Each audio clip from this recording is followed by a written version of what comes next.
Hi, this is Mike from Mike's Unboxing Reviews and How-To, and on today's video we'll take a new fresh look at SignalRGB, which is a pretty good program for setting up RGB requirements for your desktop PC, but there is something which they've added into it recently which has caught my attention and I think is worthy of a look. So now they've added in a free fan control section. So if you want to use SignalRGB to take care of your lighting, and I understand why you would want to, but you're a little bit concerned because you wanted to use fan control or some other device to control your fans, you don't want to have loads of different apps, this means you can actually just have one application to rule them all. Now there are some drawbacks, it isn't perfect, but let's take a look and see what it can do for us in its current free form.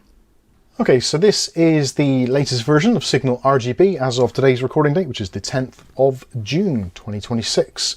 And now we've got an option in here for cooling. So they've added a free cooling section, and we'll just have a quick run through and see what it can do.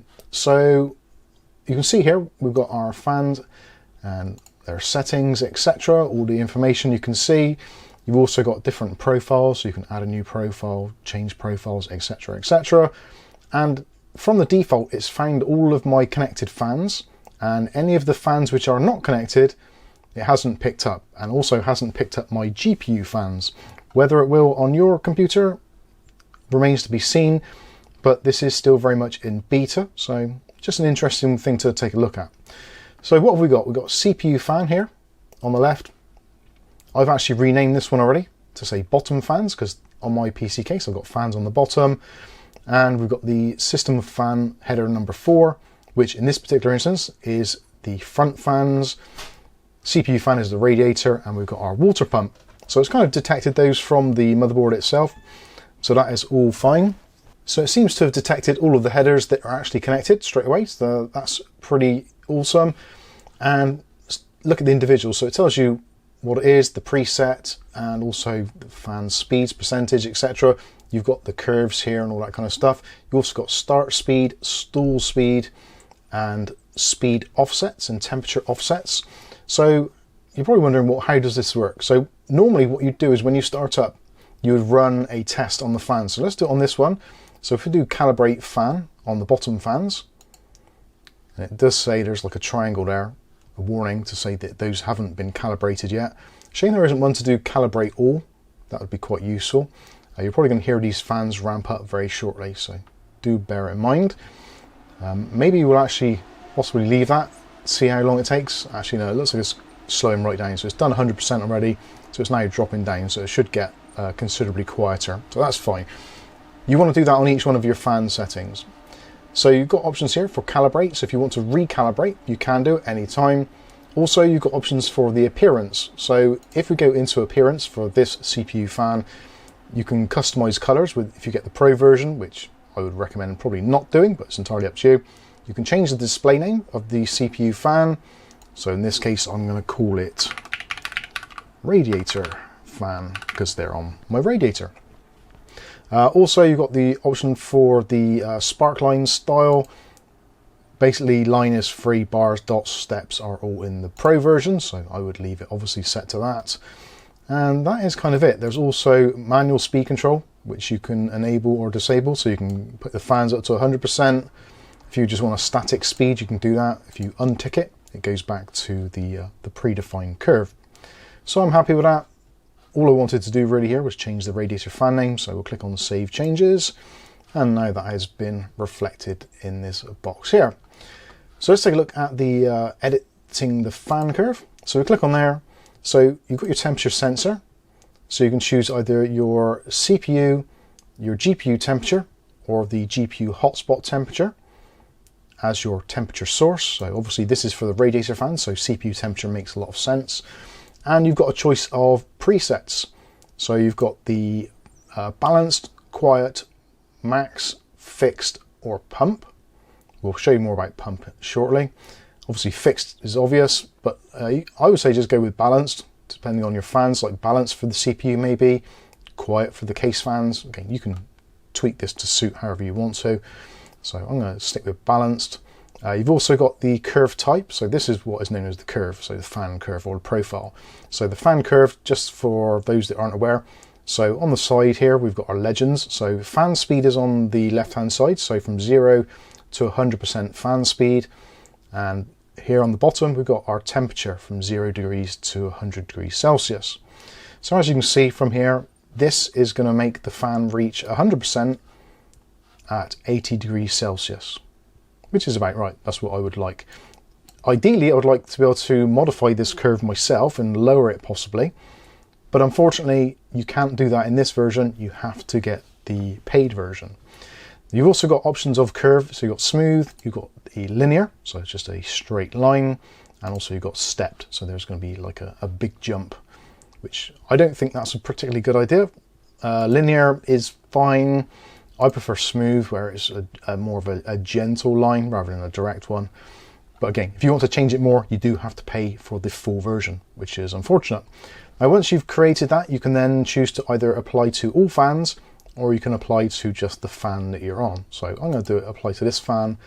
So now you can see the curve on this one looks different from this one, and obviously the water pump. So let's move on to other parts. So we've got our start speed. So it knows what speed or RPM level the fan actually starts spinning. So that's 20% RPM value, and the stall speed for it to basically stop is 10%. The speed offset, so say for instance you like this, but it's still a little bit too noisy, what you can do is use your speed offset and just reduce it down. So you can see the curve is now dropping below, and you can see the fan is obviously reducing as well. Conversely, if you do find that you actually want it to be a little bit faster than the curve will allow, you can increase the speed offset, and then you'll see the fan speeds increasing. But I think for most people, just setting it down to 0 is going to be absolutely fine. And again, if you want to, you can enable manual control and just set the fans to whatever speed you want, but they will remain at that constant speed. Again, that might be useful for some. So let's move on to our bottom fans. Again, it's pretty much more of the same. So this one, the bottom fans are next to my GPU. So if we go into the settings here, I can actually take our GPU temperature as a read-in, one or the other, the average or the hotspot. I'd probably go with average, and we'll go with balance on that one as well, and then apply to this fan. So now what it's going to do is it's going to take into account how hot the GPU is, and it's going to do it accordingly. Now that is actually running a little bit on the fast side for me, so let's change that from balanced to quiet,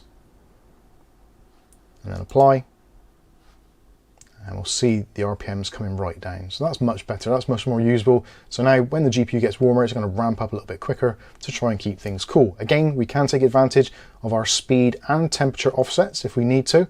You can tweak those whenever you want to, and of course if you want to, you can also set the constant control speed. That's fine. So that looks good for me. So system fan 4, these are the fans at the front of my PC case. Again, I haven't calibrated them yet, but it doesn't mean we still can't tweak settings. So let's go into edit fan curve, and at the moment we're in the quiet profile, so that's fine, but let's try maybe going for balanced, and we'll apply that change and see if it gets too noisy. It might be okay. And if it was too noisy, we could always use the offset as we did previously, just to lower the curve to make it a little bit more suitable for our own individual needs. Or alternatively, again, we can enable manual control and just set it to a particular fan speed.